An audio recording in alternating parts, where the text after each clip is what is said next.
What's up, guys? It's Ed here from Geek, and today we've got a full house for the Google Ads Agency Roundtable. We've got Rob in the house, we've got Nick, we've got Mark, we've got Dustin, and we've got a guest from Dope Marketing, Dave Carroll. What's up, Dave? What up, guys? What's going on, everybody? How was everyone's week so far? Fantastic. It's good. It's good. I saw Nick was out speaking somewhere. Yeah. That's usually a Dave thing, but Nick was out there delivering value. Delivering intelligent conversation from a stage near you. How'd that go? That was good. It was good. They didn't ask too many dumb questions, so it was nice. I was told not to do a sales pitch, so I didn't because I never do. And we were able to ask. There's a lot of high level intelligent agents in the room, so they were asking some pretty good questions. But a lot of people asking about YouTube stuff. So we're working on it, man. Did you tell them they sucked and the leads didn't suck? I've had that conversation a few times, maybe. Yeah. Do you guys get from guests that they like it here already? Is that a normal thing 30 seconds in? Yeah. Yes. Yeah. So Dave, tell us a little bit about yourself. What do you do? What's your background? Yeah. So my name is Dave Carroll, founder of Dope Marketing. Dope Marketing does automated direct mail with no minimum order within 24 hours. Like most entrepreneurs, we saw a problem, we fixed it. My background, we're just starting to implement EOS into Dope. So I might get a little like regurgitated broken record here with some of that stuff because we just got out of like the three-day straight meeting. So I apologize if I come across as Mr. Traction on this call, but I'm a true visionary, like a real one. Like I start shit. I don't want to manage it. I don't want to count the beans. I don't want to do the day-to-day. I don't want to know anything about all of it. I like the idea side as opposed to the daily activity side. High level my background, right? Yeah, a little relation in the audience. My thing is I was an ex-knucklehead from when I was 21 to 25. I was actually in prison. I got out when I was 25. What's the treatment thing? I went back to the same shit, sick and tired of being sick and tired. And so I'm like, I've never had a job in my life except when I worked at a window cleaning company in the halfway house. So what the hell am I going to do? Let's start a window cleaning company. So fast forward 13 years. We've had that business. It's done 7 figures since the 6th year. And for any of you guys in home service agencies, guys here on the call, if you're in like roofing, solar, something like that, like a higher ticket, $1 million cleaning company is like a $10 million roofing or solar company to give you some relation or whatever. A lot of windows. A lot of window licking going on over at Lion Share Maintenance. And so I did that. I was in that business for about 6 years and I just knew it wasn't like my passion, my day-to-day running, doing whatever. Great business and solid. If you want to just have a great life and just do one thing, you could start a home service business. Like it's totally possible. Me, I like to complicate shit. So I started a software company trying to fix problems there. We still own the domain. The thing was called Proposal. And we got 400 users paying us $30 a month in like 120 days. I'm like, shit, this is easy. I'm great at this stuff. And then like within a year, we were in like 2 lawsuits, $700,000 later, tried to turn it into a CRM. That didn't work that great. Let's say it didn't turn out to be high level. Let's put it that way. So we start this thing and I see the collection of data. And I truly found like what my superpower is. Like I'm a fucking nerd. Spreadsheets, data, audience targeting, demographics. This was around the time that like Facebook was taken away, like the real demographic stuff, homeowner versus renter, income, credit score. Remember all that shit was there and you could like use it? Yeah. We started taking that away. And I was so familiar with sending direct mail with my cleaning company. I saw that we could do like reverse appends and add like cell phone numbers to databases of like homeowners with $1 million house with a credit score of over 700 with a 4,000 square foot house for HVAC companies that have 2 units. So we start replacing audience targeting and putting that stuff into Facebook. Then offline events came out. Remember, they stopped showing the match rates on Facebook. You used to be able to upload an audience, be like, this is going to show to 72% of your audience. They took all that shit away. We tricked offline events. This is with my data company. And this one we got connected with some of like the big names. We were going to TNC every year.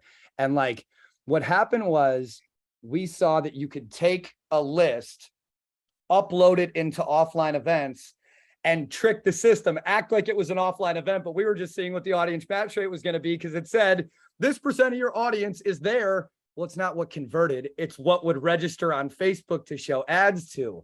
So we started, and just like best practices, right? Guys fucking around, clicking buttons, poking stuff, like whatever. And so the data company we got in front of, we didn't sell these accounts, but it was like Ashley Furniture, Nike, TiVo, UPAC. Many of you guys know Dennis Yu from Blitz Metrics. Yeah. Dennis introduced We us. all know Dennis. Yep. Yeah. Dennis introduced us to a bunch of these huge clients. This was like 5-6 years ago. And the data company was always just really like my fascinating thing. But in the back of my head, we're making a little dough. We're doing all right. And I'm just like, direct mail is still really fucking hard. Like it's really difficult. And we took some money and we started writing a front end where we were just going to use a fulfillment partner, like a Lob or a Postcard Mania or Gotprint or whatever, and make the mail really easily, make their mail real easy. But all those places are still owned by print companies. And so we would like do the work and it wasn't standardized. The quality wasn't the same. The turnover wasn't the same. The paper, like all that nerdy shit. So I look at these printers and I'm like, these things are big computers with manuals that humans have read before that we can plug in and run and print shit from. So if you guys would have told me 3 years ago that I would own a print shop, I'd probably tell you you're fucking crazy. But fast forward 3 years, if I would go into the office today, it would be at our print shop. We wrote a piece of software where from the ground, it's not a white label, anything like that. But basically you can come in, buy a list, upload a list, connect your CRM, set up an automation. We have an open API. We're on Zapier. We have postcards, handwriting, then all the yard signs, door hangers, business cards, all that boring shit where we just think there's a different way to do this stuff. And we really focus on the automation of the direct mail at no minimum order. Cause it's not like it's impossible. It's just like proprietary to us. We don't say that word at Dope Marketing. If you got a couple $1 million in 3 years of your life, you want your hairline to look like mine, like fucking go for it. This shit is, it's doable. I don't know if anyone wants to, but we got far ahead of enough of it where, you know, bless all the people that tried to invest and give us money. We bootstrapped the whole thing. We didn't take a penny. We bought the print shops and wrote the software and did the stuff. And now we're very humbled to be in a very fortunate position. We just came off of, we were out with Mark at JC Heights event with that commitment summit. We're getting in front of some of the movers and shakers. And thankfully, there's just not a lot of people trying to solve the problem that we're solving right now. And we're just trying to provide value to businesses. You know, life is cross-channel marketing. I think Harvard Business School does that study where like 7 to 11 touches to get a consumer to remember a brand. Well, those touches have value, you know, a billboard versus a digital ad versus a Google click versus a YouTube view or whatever. And we feel very strongly that like direct mail, when put in the hands of the right people, it's not that spray and pray shit anymore. It's being able to send 10 handwritten notes or 100 postcards to the same neighborhood once a week for 4 weeks in a row with a trackable QR code that kind of can really dial in and complement other marketing. So DOPE, and I'll kind of land the plane here. DOPE stands for data on previous engagement. So our job is finding that data, finding a practical use case for it. So in the past like 3 months, we've been onboarding or working with, we actually have a waiting list now of like agencies that we're partnering with in specific verticals to kind of complement what they're doing with digital marketing and just take that, what they're not doing with traditional, and kind of plug them in together. Very cool. So how would that work on an agency relationship? Is it a white label, or is it they're the reseller? How does that actually work? So I know I'm doing right when I make Mark chuckle. What we told Mark was it's a gray label. We kind of play in the middle there. So it's like your clients would have an account on our software. You have a agency seat, an admin seat, so you can get in their account and thrive. We work a deal depending on how many clients you're going to bring in. It's not like Ed, I need to know you're going to have 32 by the end of Q1, where it's a handshake, fit in that palm, you know, whatever. But basically, we take our items, we a la carte them, we let you kind of build a package that bolts on well. Because we have guys that are, like we talk about high level, reselling high level for $300 a month or some shit. And like, there's a different package for them than someone that's got a bronze, silver, gold of 1,000, 2,500 or 5,000.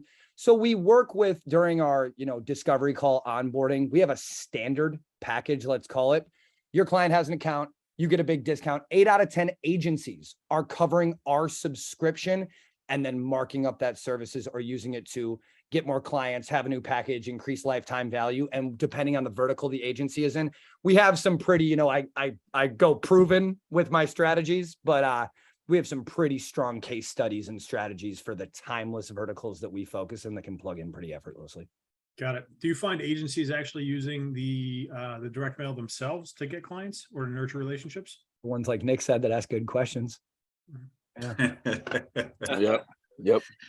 Which Nice. didn't happen on our call. Hey, Mark had us pinned. He's like, I'm sold. Stop trying to sell me. I'm like, I don't know how. Let me talk for a second. The biggest thing I've seen with direct mail with stuff like our experiences, like trying to run it and set it up, is that, dude, it's like so confusing. Like the back end is like trying to order it, and then it's like they make you jump through all these hoops, and to the non-nuanced, like non-initiated, like they're not gonna know what the hell this is or how it No works. clue. Yeah. So you definitely are filling a need here. I think that's really cool. I was telling Dave back in the day, I used to do bulk mail, and we would like have to go to the bulk mail expert at the local post office, the only guy at the post office that knew how, and then he would look at it and say, that's all wrong. You'll have to take it back and reband it, put it all in new rubber bands. I'm like, it's a different world now, but it is complicated stuff, to your point, Robert. Yeah. The big thing, Robert, what's so cool now is like, and Ed, even to what you were asking, I'll kind of tie them together. It's like, agencies are using mail because you see stuff. They got like the people doing the handwriting stuff or some of this one-off cool, crazy variable data, whatever. The fact is like where we really take pride in it is we produce everything we have internally. And so it's like, we can actually control the stuff. We're going to start, I don't want to get too far ahead of myself, but like Q1, we're going to get into like the swag and the kitting stuff with no minimum order. So you guys have seen people do cool shit in agencies with like sending the money guns out and the different stuff like that. But as you know, it's a fucking pain to get the list and the design and set up the tracking and the automation and the whole shit.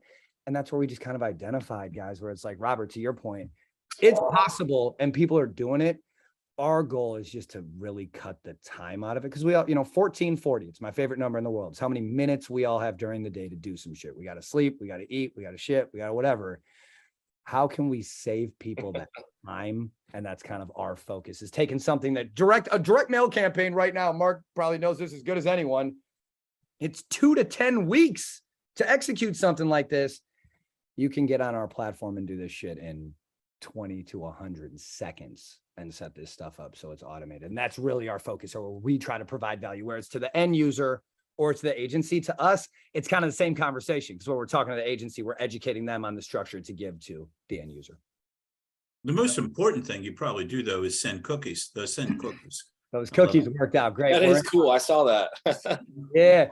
We're always looking for cool vendors. And my thing, I'm never going to be like a gifting platform. They have those out there. Like that guy from Cutco wrote that book with the whatever nomics, or great Technology, I think it's called. Yeah. And it's great. Like that stuff makes sense.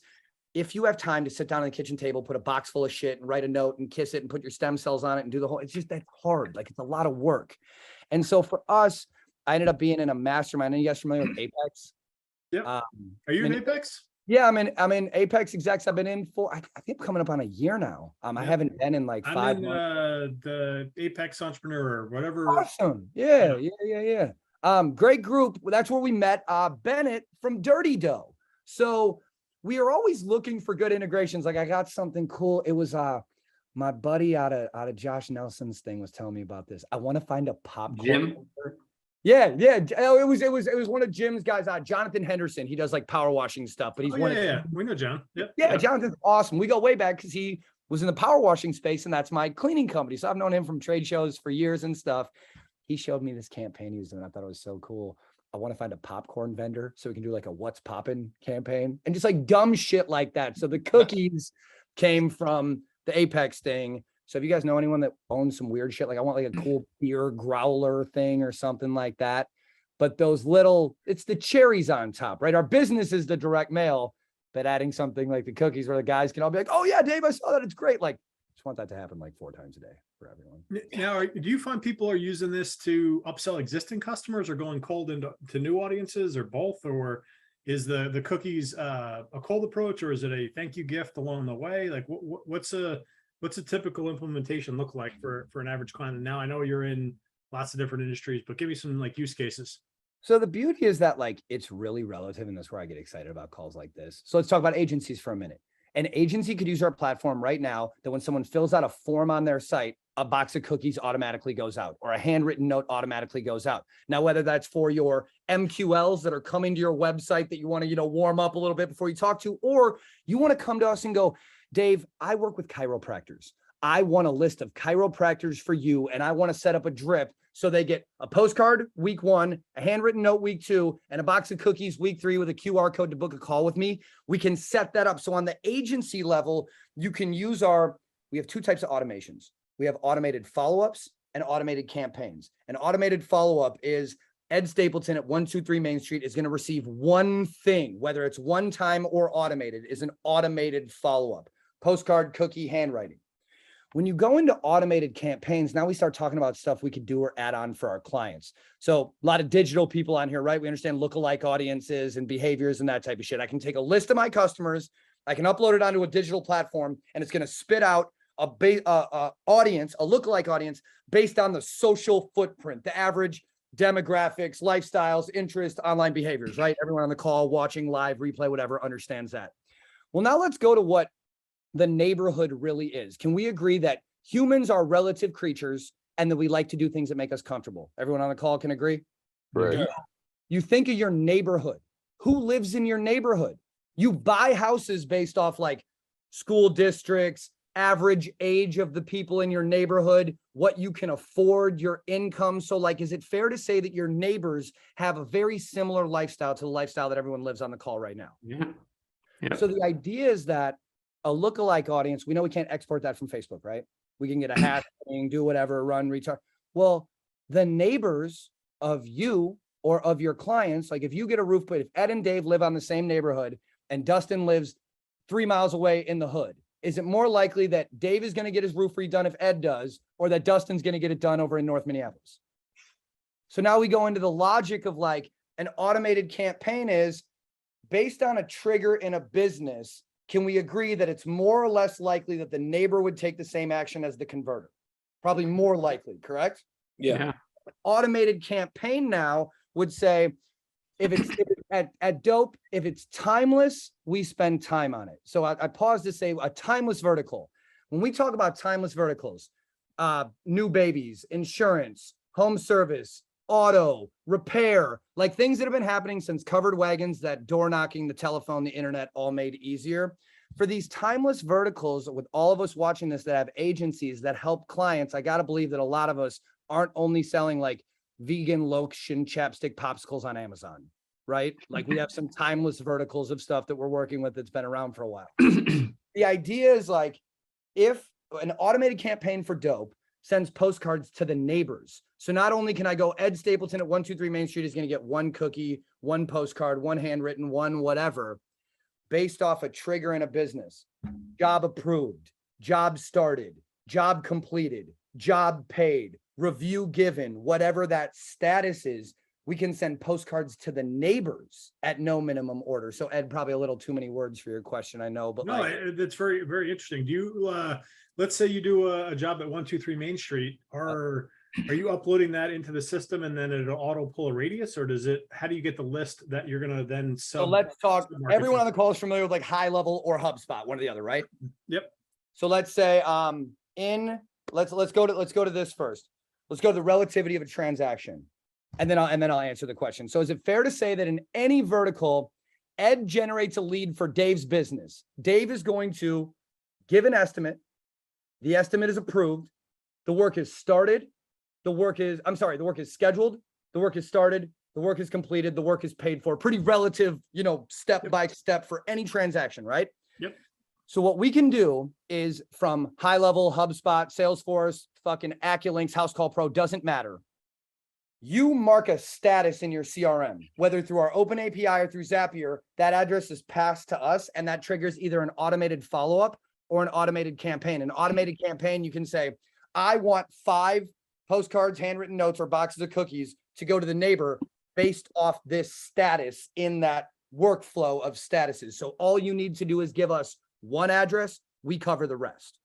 Got it. And what do you set a mileage perimeter, or how do you develop? No, it's actually a number. So it's really cool. You can say, I want the nearest 5, 10, 25, 17, 334. When you build the automation in our platform, you say, I'm doing an automated follow-up, which would be one. Automated campaign opens up radio buttons you can select, or you just type a number in and then you go blop and then it's off to the races. Got it. Interesting. Yeah. We're actually going to do this. in Florida for a service business that we're going to start down there. And Dave's team is pretty capable. We met with the operations guy, I guess. I don't want to mislabel him, but so we're going to use Booking Koala.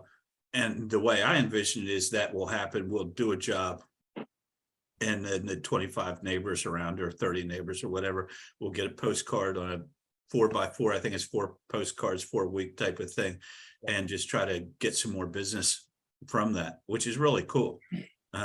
Because we'll also, of course, be doing digital stuff, but I think there's real play in the traditional direct mail space, especially now when no one's getting direct mail except for credit card offers. It didn't come back after COVID, guys. That's what's crazy. So if you remember pre-COVID and you knew the real estate agent, the golf course, the insurance guy, the restaurant, like they were in your mailbox. A lot of those companies died, sadly, during COVID, went out of business. Marketing mail went down 72% over 2 years. It wasn't because it didn't work. It's because the businesses were dying. They weren't funded. The PPP, the EIDL, all that stuff was going on. It never really came back because we're in a dying industry. The average age of an employee in the print industry is 52 years old. They're all going to retire in 5 to 8 years, and they have no plans. Like 60% of the industry does not have a transitional employee coming up behind them. So we're going to start snapping up print shops for pennies on the dollar, placing them in mailing regions around the country, and just having places taking our software to divert work orders to. It's just one of those things where preparation met opportunity for us. I don't want to, replace jobs or hurt industries or anything like that, but because of the automation and the stuff that can happen here, it's just a different approach. You don't need to send. Mark's talking about bulk mail, going to the cage to argue with Donnie because Karen, his boss, told him the facing slips are wrong or some shit. Like, that's just not the game anymore. We take, if anyone watching this walked into Minuteman Press and was like, hey, I saw this asshole Dave yelling at me on the internet, and he said he's sending mail to the neighbors. I want to send 10 postcards to the neighbors of a job triggered from my CRM. The poor girl at Minuteman Press, her eyes would cross. She would throw up. She would ask you to leave her store because they don't know. Like, it's just not best practices looking how to do this stuff.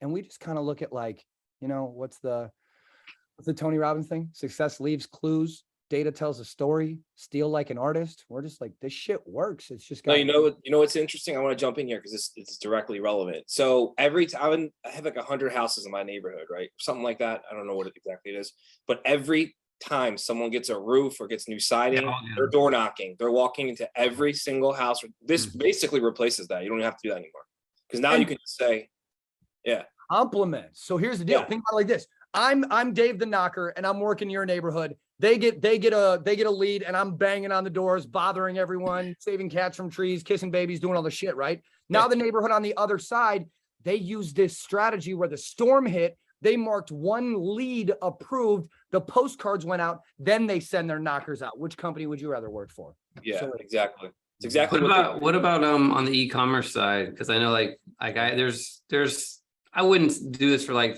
the vegan baby oil, right? But we're talking about like we sell e-bikes, we sell kayaks. These are things that people are gonna buy. Their neighbors are gonna see them in front of their house, and we're like I actually have an e-bike. I brought it home because I took one home in the store. Every neighbor in my freaking neighborhood was like, "Dude, where'd you get the bike? Where'd you get the bike?" So I'm like, this would probably be a good idea for physical like things that will be visual for your neighbors, not just small little things that hide in your pocket, right? E-commerce is beautiful for it because it allows that no minimum order trigger base. Dude, we did this, we had this case study. I can't share the client because it wasn't my client, but these guys do like it was a, one of those vitamin water packs, that you pour in, and this guy had an audience. It was like military or veterans or something like that. The dude had done some tours, awesome guy.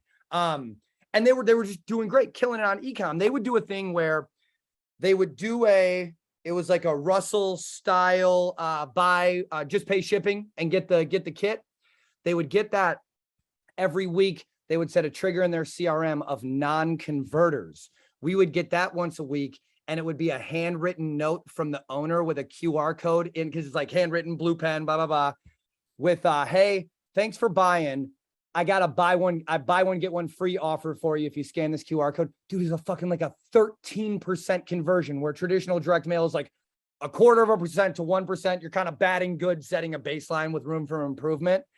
E-com because we unlocked, Dustin, the no minimum order type of stuff, now you can get super triggered. So like to Robert, what you were saying on the door knocking stuff, we have roofing clients. And actually, you guys know Jim Allen. Like Jim Allen sets this up through our gray label, where if you come in your Ed's roofing company and you have 5 sales reps, what data is passing through Zapier from their CRM? I know the rep, I know the house, I know the stuff. So each postcard cycle, we do a 25 pre-job and a 25 post-job, and then a handwritten thank you to the strategy Mark was talking about in Florida.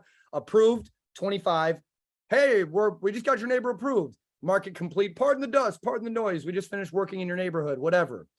That same strategy, we can put the face of the sales rep that sold the job, because that data is passing through. So Wow. Dustin, to your thought with e-com products, let's say you got the bike, the seat, the grip, the gloves, the whatever, based on the purchase, you can have that product be highlighted on the postcard through the data you're passing through Zapier or through the API. And that's where I go, Ed, to kind of like, Dave, who do you want to talk to about this? I'm like, how much fucking time do you got doing this kind of work? So do you have a direct integration with any like Shopify or WooCommerce, or is it just through Zapier right now? Right now, we have our open API. So even on high level, you can get in there or whatever. So we just rebuilt, I won't go too hard with this, but I'm pretty excited. We rebuilt our entire website from WooCommerce to HubSpot's website builder for our tracking purposes. And then we took, because HubSpot works so well with Shopify, our whole store is on Shopify now. So last month we finished the HubSpot integration. So now we go direct with HubSpot inside of our software. Shopify's next, then high level. Then we start getting into some of the industry CRMs. So yeah, Dustin, you see where we're going. Nice. Yeah, no, that's great. I like that. How do you see agencies that are using the software to get themselves clients? How do you see them using it effectively? Yeah, so depending on the niche or the vertical you're in, everyone's done, like, remember when you had more time than you had work, so you could do all the cool prospecting shit, like the money guns and the stuff and the personalized Loom videos and whatever. The idea is with this, it allows you to now take more of the 1440, the minutes you have during the day, and segment. Like I've worked with just like buddies of mine that I go back with from my Billie Jean days, or just some guys that are still like super, super like hands-on with their agency. They got a couple VAs, but they're doing the sales, the day-to-day, the ops still. And like with guys like that, I always say like, dude, we could take an hour or an hour and a half a week. Like I still do these strategy calls for dope. I love the agency world. It's my background. It's where I come from. Like I get on with agency owners and we talk about like what vertical they are, what they want to get in front of. Let's see, you got an agency that works with chiropractors or e-com or something like that. We identify the list and let the agency owner get all the ideas out of their head. A lot of times, like the list gets fucking complicated. Who on the call has bought a list before to do like targeting for prospecting and that type of shit? Can we agree it's kind of easy to overcomplicate that shit? Like, how old are they? What color hair do they have? How long is their grass? What color Tesla do they drive? Like all that shit, right? We learned so much from the Ryan Dice days of like the avatar. Remember that? The TNC thing, the avatar that you'd fill out, it was all cool and we all reskinned it and shit. Everyone gets too in the weeds with that. When you think about it, I like to go to like chiropractors, med spas, that type of shit, like home service, like agency stuff.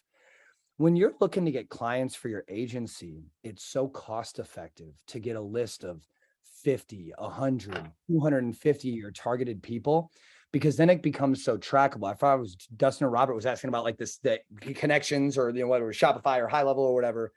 The idea is like when you send someone mail, you have the address of where you sent that mail, right? Like you sent it somewhere. Now in the CRM, wherever you're tracking your stuff, you just ask people for their addresses. So now you can track the conversion back every month of who you sent mail to and who ended up in your CRM. So Ed, when you're like, what's a good prospecting strategy or something? I don't know, guys, who likes cookies? You send someone a box of cookies and you're like, hey, send you a box of cookies. It's worth getting on a call with me. Do you like cookies? Like the little cutesy shit with the handwriting or any of that, just for basic prospecting. But now when you can go into setting like drips and campaigns up, I'll let you guys in on a little secret that we're launching in Q4 in like a week and a half. We're doing 52 weeks of dope. I got my highlighted lists of people like roofing companies that do over 10 million, HVAC companies over a certain revenue, agency owners that we got on a list. I'm sending you one postcard a week with a different QR code on it every week. I know what the fuck you scanned and I'm going to stalk you because I know what you're looking at.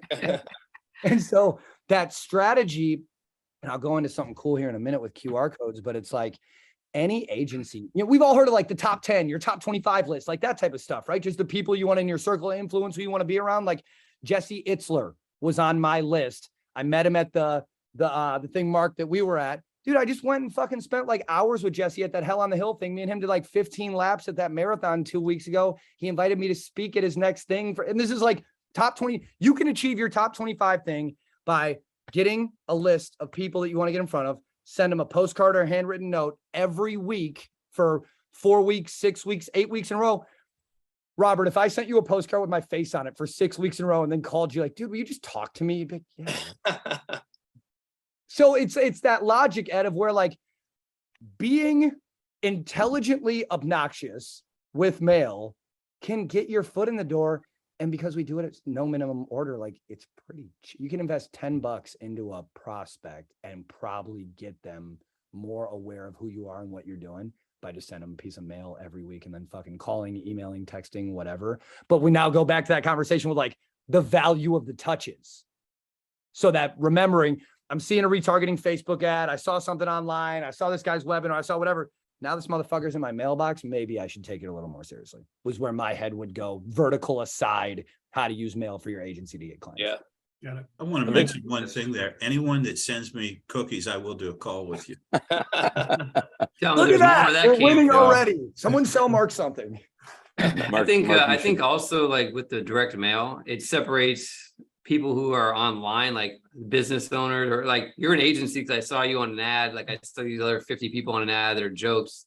When you send something in the mail, it's like, okay, this must be a real business because I got something physical in the real world from them. I think psychologically, it sets you apart. And one of the things I try to do, like when I have a sales call or I do an audit for somebody, is I try to be on camera. The first thing I'm trying to do is become human to whoever I talk to, because once you become human, at least you get the respect of a human. When you're just an ad or the guy that's in that skippable ad on YouTube, which I also run, it's easy to just blow people off, and you catch yourself not respecting them in that way, right? They're not human yet. But when you start seeing who they are and you talk to them or you've gotten something from them, I think a lot of times that makes that connection, right? It's a real world connection with them.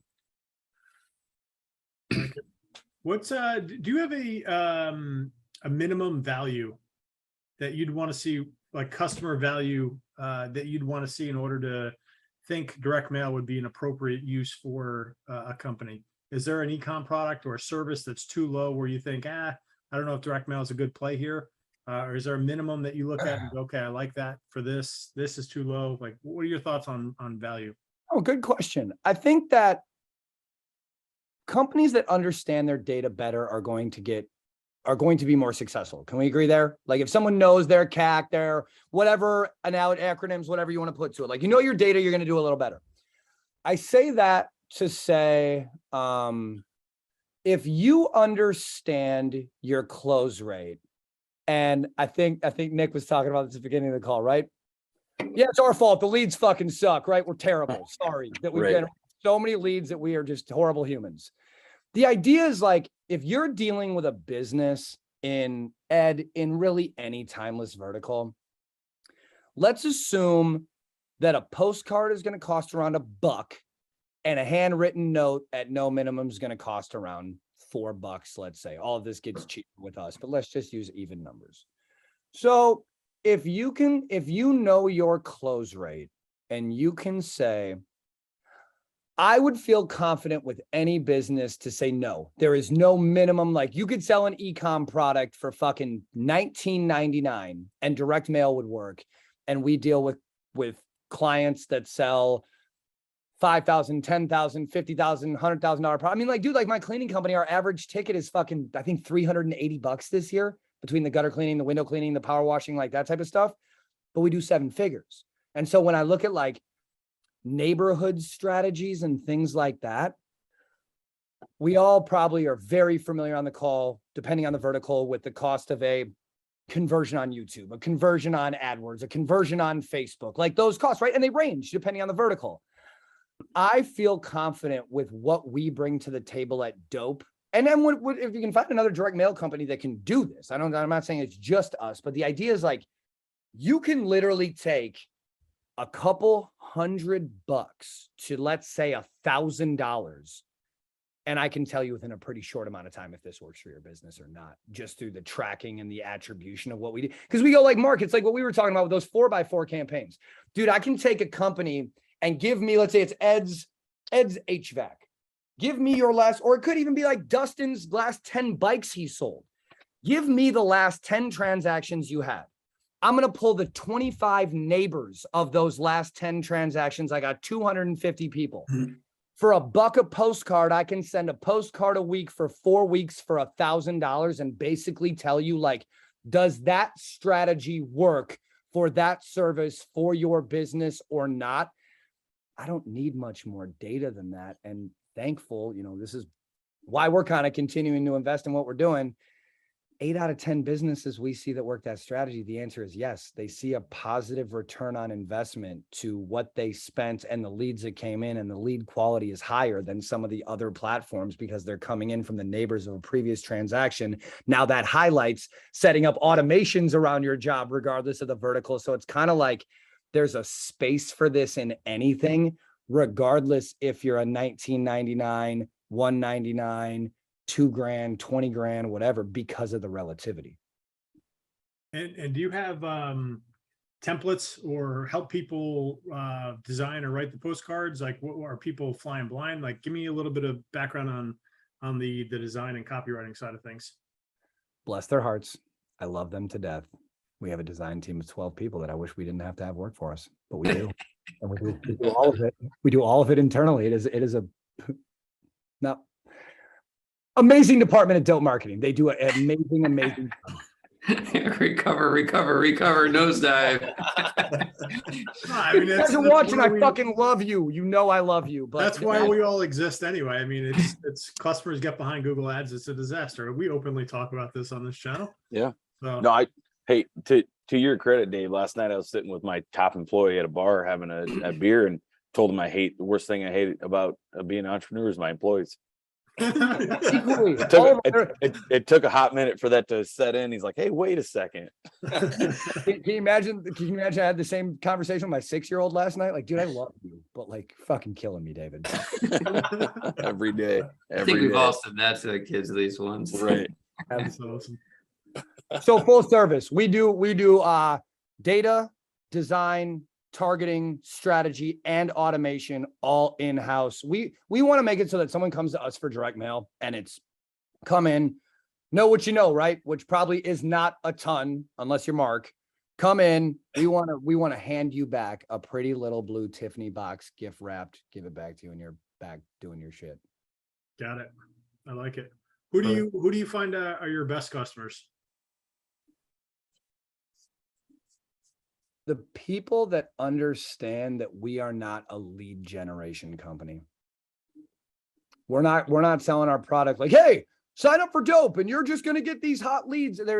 When you look at a branding dollar, our best customers, it's going to be very similar for an agency. It's the people that got their fucking shit together is what it is. That they know that it's marketing. We're all marketers. I'm going to have 300 fucking ideas today, and 3 of them are going to be decent. The other 297, we probably shouldn't talk about that much. So let's focus on the things that are working. An entrepreneur's got 5 fingers on their hand for a reason, 4 things that are working, 1 thing that's replaceable that can get popped back in. Let's focus on the 4, find the dope, the data on previous engagement. What are you doing well? What can Dustin, Ben, Robert, Ed, Mark, what can we get from what you're doing successfully in your business right now? You didn't open yesterday. You have a service, a product, a highlight. You're running ads. You're getting referrals. You're doing something that's working. You're not doing that with mail.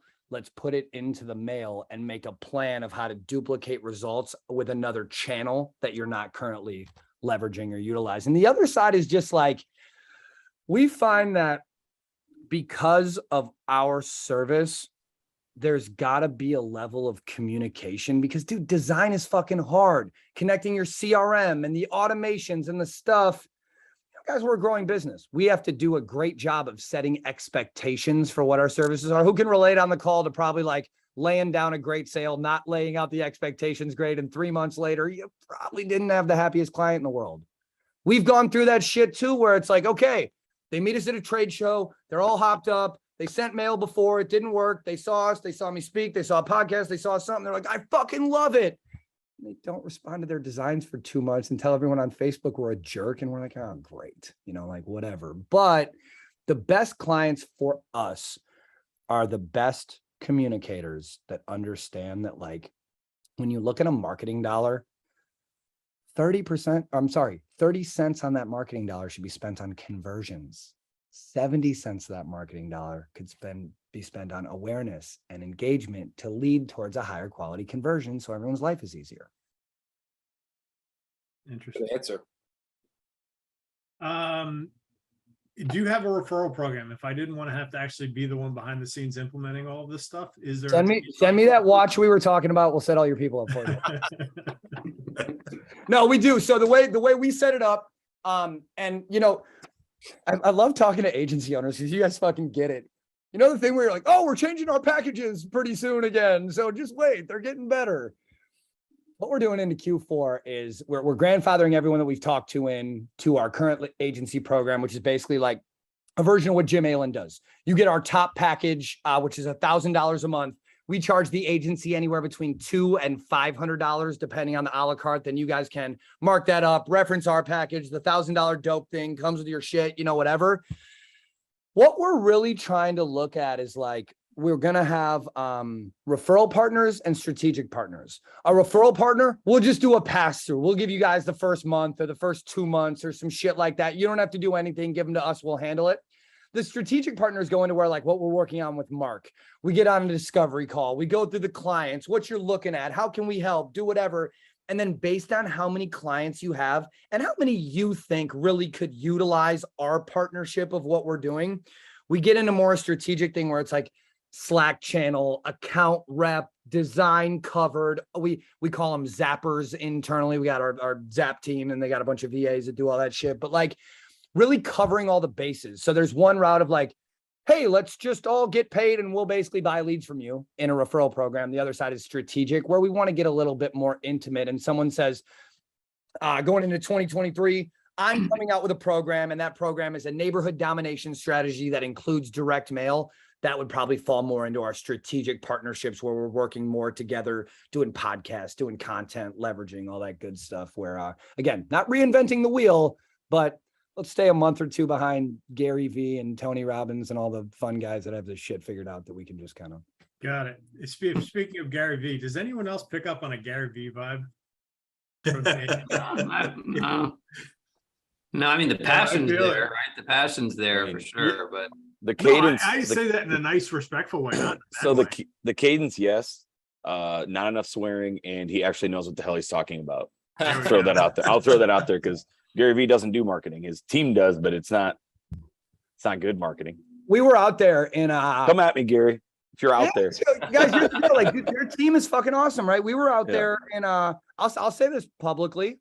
We were out there, we did the 4Ds thing. We got invited. My boy had gone through it. We got me and Connor went out there from our team and we got shoulder tapped for the mentor program. And they're like, give us fucking hundreds of thousands of dollars and a percentage of your business and we'll make you great. And it was the most humbling thing to just be like, guys, you're awesome, but we don't need this right now. Like, it's just, and I was talking to a couple other influencers that we've got around lately, and they're just like, it is not ethical to take hundreds of thousands of dollars of people with no financial analysis. If they don't have fucking 8 figures in the bank, you're hurting a business. And so the Sasha team, the Vanner team, great people, fucking awesome. We've had great calls, but it's just like, I don't know, man. It was crazy. You asked me a couple of years ago if fucking Gary Vee wanted to partner with us. I say that very loosely because we're, whatever. You'd have told me that. I've been turning that down a couple of years ago. I probably wouldn't have said that was the path, but here I am sitting in my print shop turning Gary Vee away. So we're doing fucking something to have, right? Very nice. What else should we know? QR codes. Let's talk about those for a minute. We're doing some fucking crazy shit that I got to talk about. Love it. We all know what a QR code is. Finally, again, it's not fucking 12 years ago when you walk up to a Powerade vending machine and see Dude, a QR code. COVID pushed those, man. Everyone. Yeah. COVID. They don't have my menu. Hey, if you drink beer, you know what a QR code is. My You can hit it mother to knows find the what they are. menu. Yeah. Dude, I say on stage, like my 7-year-old daughter to my 75-year-old mother, put a fucking QR code in front of them. They are going to know what my daughter doesn't have a phone. My mom doesn't know how to use hers, but if they both were together and had one, they would know what to do with the QR code. The idea is that I was sitting up one night, probably making great decisions, burning one at 2 a.m. or something. And I'm staring at a fucking QR code on a TV commercial. And I'm like, the fuck is going on? I think it was Shark Tank or something was on one of the later episodes. And I saw they flashed a QR code and there wasn't enough time to take a picture of it. I'm like, okay, these aren't going anywhere now. They made it to corporate. We're stuck for 10 years. These motherfuckers are on TV commercials and people that have no clue what to do with them are running them, not going anywhere. COVID did it. Sitting thinking like, okay, when you let's say we all go to dinner or whatever. And there's a QR code on the table, one for the beer, one for the food, right? And we scan it. They don't know if fucking Ed, Mark, John, whoever scanned the QR code. They have no fucking idea. They have a timestamp. They might have some other shitty data from like QR code generator that you can see, but they don't know the person. So I'm thinking like, okay, what happens when you get direct mail? 4 things happen. If the direct mail has a QR code. You get the mail, you throw it away. You get the mail, you scan the QR code and you don't do anything. You get the mail, you scan the QR code and you fill out the form, send the text to, and then don't convert. Or the best thing possible, you get the mail, you scan the QR code, you fill out the form and you convert. You buy, you book the call, you do whatever. Is it fair to say that it would be very, very valuable if you knew someone scanned the QR code and didn't do anything else? Would that be like interest? We could agree that's a good form of interest that we would all want to know about as marketers. Top of funnel, getting there. So now fucking it's a traditional funnel. So now you're like, okay, scan the QR code. It'd be the equivalent of like watching a video for a lookalike audience or retargeting off a landing page or some shit, right? So I started thinking like, you guys ever got like a postcard in the mail from the fucking car dealership? And they're like, hey, Ed, I want to buy your 2009 Cadillac Escalade. And it has a skinny picture of the Escalade and the thing, but they got your data, right? It's called variable printing. And so what you can do, Toys R Us used to do this shit. Like if Nick had a boy and a girl, and they knew the girl was born in April, they would send a pink mailer with a picture of a baby girl on it instead of a blue one with a boy. It's called variable data printing. So I'm thinking, and I'm like, okay, variable images, QR codes. I have the patent pending filed through it's through a trust or whatever, however the fuck my partnership sets this up. But basically, we have this shit where you can upload a list. We generate a QR code for every single person on the list. And now you get a whisper. Oh, here we go. Mail to someone. Now the trigger based part. Think if you fucking did a reactivation, Nick, if you had a previous customer list and now they scan the mail and it triggers a fucking sequence in high level, or it goes into, now you go into sales prospecting for that car dealership that's trying to buy Ed's fucking 2019 Escalade because he just bought the new one or whatever. The idea is like, you can now say, I'm going to use this for my agency. I'm going to send out 100 of these things to a chiropractor. They fucking scan the thing. Who am I calling today on my call list? So the QR codes, yeah, I get a little hopped up about those things. That's awesome because you can take that, and if you've got your pixel on there, if you've got tracking on there, then I'm running a video on YouTube, I'm hammering them on Facebook, I'm getting in front of them where they're like, we see you everywhere.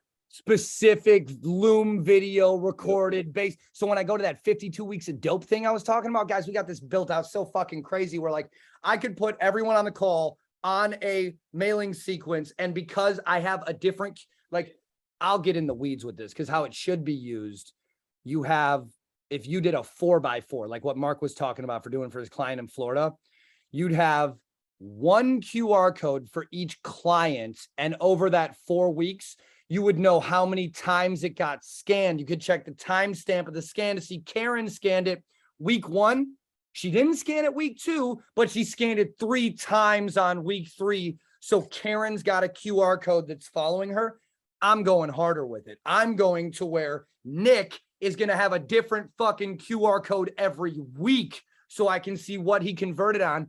This is why we rebuilt our website in HubSpot, because now I can see where I'm sending you, what page you're going to, the interaction. I'm not having to use Hotjar or any of that shit for the site traffic. And it all kind of funnels in. So when we're trying to get acquired, guys. We're trying to exit. When I can go to the investors and tell the story like, I generate 10 leads and this is what the fuck happened. It's like, add a couple zeros, guys, because we got some shit, you know. So that's actually cool, because if that person scans the QR code 3 times, then I can just say when that happens, they get cookies. Give them a velocity score, Mark. Exactly. So this is where we're going with this data stuff that we're doing. Is it's back to Ed, what you were asking about the prospecting. What if you could have on a dashboard a score getting equated? So like, we are always looking for agency partners that actually know what the fuck they're doing. Because guys, I'm never going to run fucking Facebook, Instagram, YouTube, I love you guys. Bless your hearts. I'll never go back to it ever again in my life.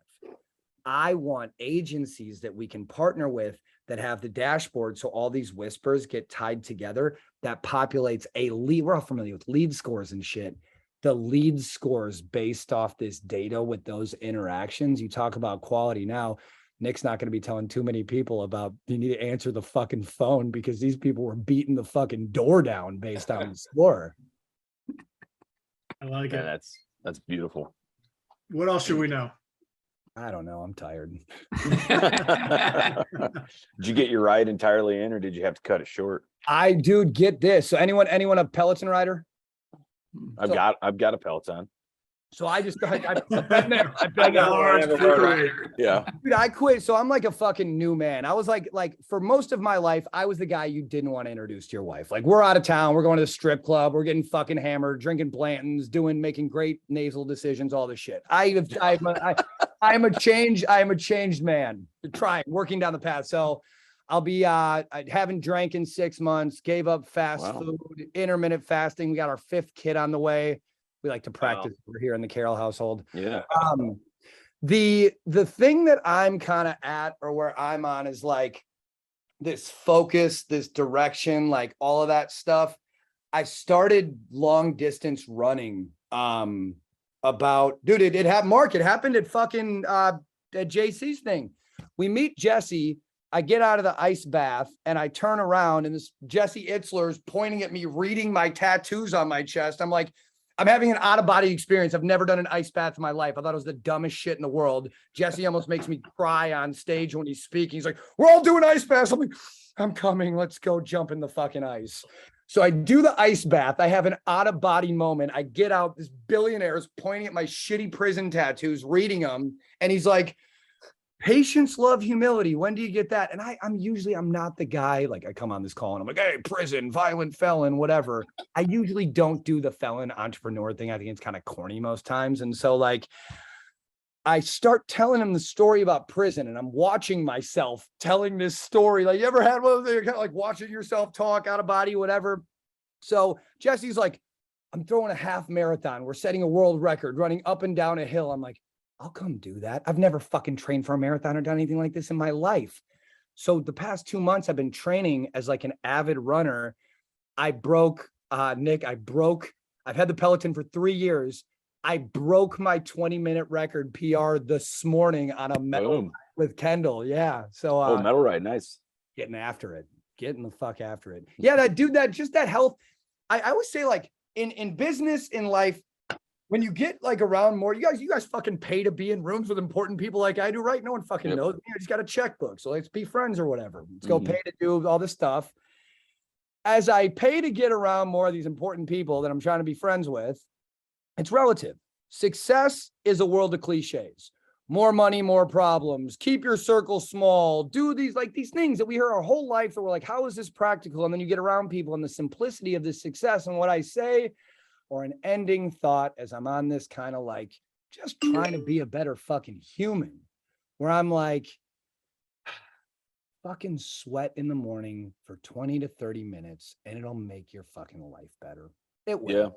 Yeah. Health and wealth, getting after it. But as I've been on this fitness kind of cutting out vices and replacing it with good shit, I just feel like that if I don't exercise, now that I've been in a habit, I've been the up, the down, the exercising, the not, the whatever, I have worse days, and the people around me that depend on me have worse days if I don't fucking get some of that shit out of me in the morning and just burn it off. So that's my message to the world. Order your Factor meals, stop eating fast food, and ride that fucking Peloton.